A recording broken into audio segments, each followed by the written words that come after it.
Iran যুদ্ধের কারণে এখন অনেকটাই আড়ালে পড়ে গেছে ইউক্রেন যুদ্ধ। তাই একরকম বাধ্য হয়ে নিজেই যুদ্ধ বন্ধের উদ্যোগ নিয়েছেন ইউক্রেনের প্রেসিডেন্ট ভলোদিমির জেলেনস্কি।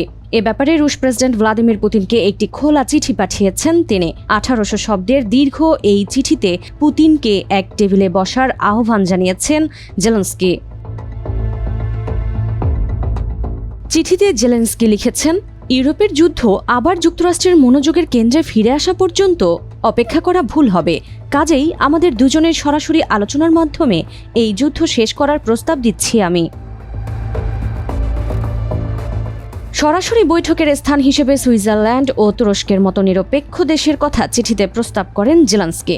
তবে কিয়েভের পূর্বেরকার প্রস্তাবের মতোই এবারও ক্রেমলিনের জবাব, জেলেনস্কি চাইলে মস্কোতে এসে পুতিনের সঙ্গে দেখা করতে পারে। জেলেনস্কির ওই খোলা চিঠির জবাবে পুতিন জানিয়েছেন, তিনি ইউক্রেনের সঙ্গে সমঝোতায় পৌঁছাতে প্রস্তুত, তবে এজন্য ইউক্রেনকে ছাড় দিতে রাজি হতে হবে।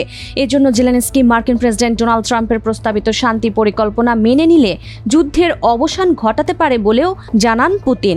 রুশ প্রেসিডেন্ট বলেন, আমরা শান্তিপূর্ণ উপায়ে ইউক্রেনের সঙ্গে সমঝোতায় পৌঁছাতে প্রস্তুত। প্রেসিডেন্ট ট্রাম্পের সঙ্গে যে বিষয়গুলো নিয়ে আলোচনা হয়েছিল সেগুলোর ভিত্তিতেই ইউক্রেন যদি সেই প্রস্তাব মেনে নেয় তাহলে সংঘাত দ্রুতই শেষ হয়ে যাবে।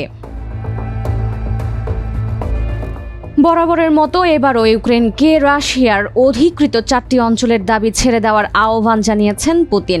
এক্ষেত্রে পুতিনের নতুন ভাষ্য, ট্রাম্প ইরান নিয়ে ব্যস্ত থাকায় ইউরোপীয় ইউনিয়ন হয়তো জেলেনস্কিকে ভূখণ্ড ছেড়ে দেওয়ার বিষয়ে রাজি করাতে পারে।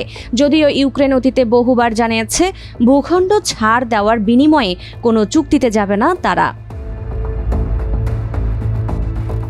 এদিকে পুতিনের সঙ্গে সরাসরি বৈঠকে জেলেনস্কির প্রস্তাবকে ইতিবাচক হিসেবে দেখছেন মার্কিন প্রেসিডেন্ট ডোনাল্ড ট্রাম্প। তিনি বলেন, যুক্তরাষ্ট্রের প্রচেষ্টার কারণেই রাশিয়া ও ইউক্রেন শান্তির কাছাকাছি এসেছে। আমি মনে করি তারা যদি দেখা করে তাহলে দারুণ হবে। তাদের বিষয়টি শেষ করা উচিত। আমি চাই উভয় পক্ষ কিছু ছাড় দিক, কারণ তারা শেষ পর্যন্ত সেটিই করবে। দুই নেতা যখন যুদ্ধ বন্ধে নিজেরাই আলোচনায় বসার কথা বলছে, তখন ইউক্রেনের সহায়তা দেওয়া ও রাশিয়ার ওপর নতুন নিষেধাজ্ঞা আরোপ করতে মার্কিন প্রতিনিধি পরিষদে একটি বিল পাশ হয়েছে।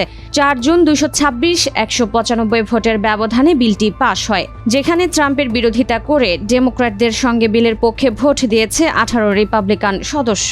ট্রাম্পের দলের এই দ্বিমুখী অবস্থানকে কিভাবে মূল্যায়ন করেন পুতিন, সেটি এখন দেখার বিষয়।